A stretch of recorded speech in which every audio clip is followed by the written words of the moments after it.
বন্ধুরা, তোমরা কেমন আছো? আশা করি তোমরা খুব ভালো আছো। আমিও খুব ভালো আছি। আজকে তোমাদের আমি পোস্ত আর কাজু দিয়ে ইলিশ মাছ ভাপা করে দেখাচ্ছি। আর এই পোস্তর সাথে কাজু আর কাঁচা লঙ্কাটা কিন্তু আমি বেটে নেবো। আর দেখো বন্ধুরা, আমি কিন্তু এই যে ইলিশ মাছটা কিন্তু নিয়ে নিয়েছি। দেখো, এই যে ইলিশ মাছ নিয়ে নিয়েছি, আর এই যে পোস্ত নিয়ে নিয়েছি, কাজু নিয়েছি। এটা দিয়েই আজকে কিন্তু কাজু পোস্ত দিয়ে ইলিশ মাছ ভাপা করে দেখাবো।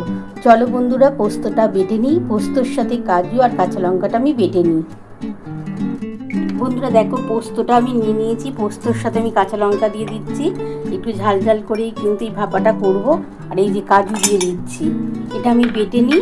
বেটে তারপর আমি তোমাদের দেখাচ্ছি। বন্ধুরা দেখো, আমি ইলিশ মাছটা নিয়ে নিয়েছি একটা পাত্রে। এবার আমি এর মধ্যে কিন্তু পরিমাণ মতন একটু হলুদ দিয়ে দিচ্ছি। আমি নুন দিয়ে দিচ্ছি। এটা কিন্তু ভাপা করব। আমি 1 চামচের মতো নুন দিয়ে দিলাম বন্ধুরা।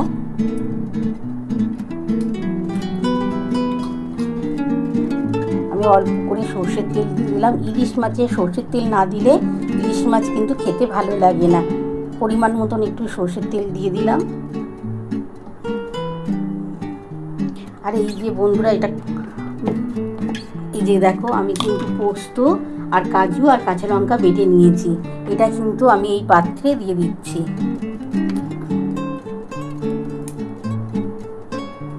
এটা ভালো করে একটু মাখিয়ে নিই। মাখিয়ে আমি একটা টিফিন কৌটোয় দিয়ে দেবো। তারপর তোমরা দেখতে পাবে আমি কিভাবে করছি।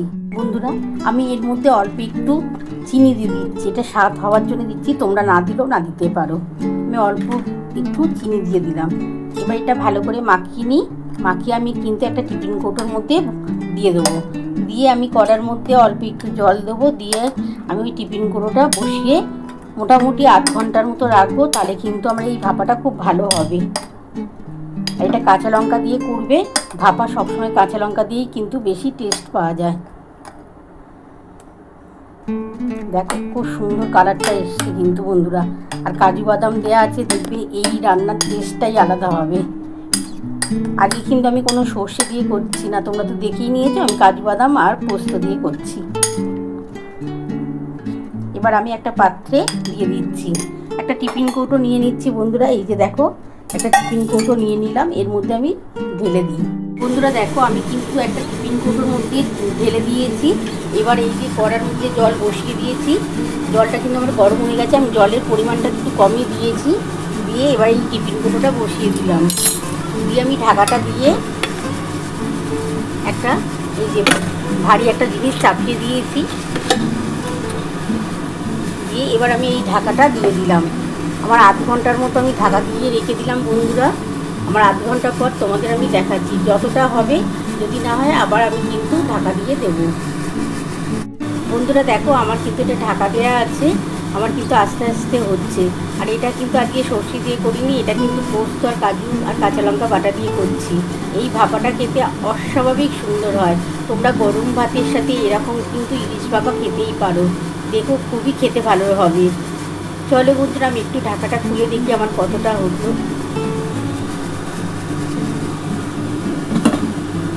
আমার আস্তে আস্তে হচ্ছে। আমি কিন্তু গ্যাসটা খুব একটা জোর করে দিই না। আমি সবসময় যে কোনো কিছু রান্না কিন্তু একটু আস্তে করে দিয়েই করি। আমি আবার একটু ঢাকাটা দিয়ে দিলাম বন্ধুরা। আমার ততক্ষণ হোক। বন্ধুরা দেখো, আমার কিন্তু হচ্ছে আস্তে আস্তে। আমি 8 ঘন্টা থেকে 1 ঘন্টার মতো রাখছি। আমি কিন্তু আস্তে করে দিয়েছি বলেই আমার একটু দেরি হচ্ছে। আমি গ্যাস জোরে করে করলে আমার হয়তো একটু তাড়াতাড়ি হতো, কিন্তু আমি আস্তে করে করছি। তাহলে কিন্তু এই রান্নাটা খেতেও ভালো লাগবে আর খুবই ভালো সফট হবে। তার জন্যই কিন্তু আস্তে করে করছি। বন্ধুরা দেখো, আমি কিন্তু 8 ঘন্টা পর ফিরে এলাম। আমি একটু ঢাকাটা খুলে দেখি আমার কতটা হলো। একটু গরম আছে বন্ধুরা, আমি নামিয়ে তোমাদের দেখাচ্ছি। তোমরা দেখতেই পাবে আমি কিভাবে করেছি। তোমরা তো রেসিপিটা দেখেই নিয়েছো। এবার দেখো বন্ধুরা, দেখো আমি কিন্তু পোস্ত, কাঁচা লঙ্কা আর কাজু দিয়ে কিন্তু ইলিশ মাছ ভাপা রেসিপিটা করেছি। তোমাদের কেমন লেগেছে বন্ধুরা, তোমরা অবশ্যই কমেন্ট বক্সে জানিও। আর এরকম ইলিশ মাছ ভাপা দিয়ে গরম ভাতের সাথে দুর্দান্ত খেতে লাগে বন্ধুরা। তোমরা একবার হলেও বাড়িতে এইভাবে করে খেও।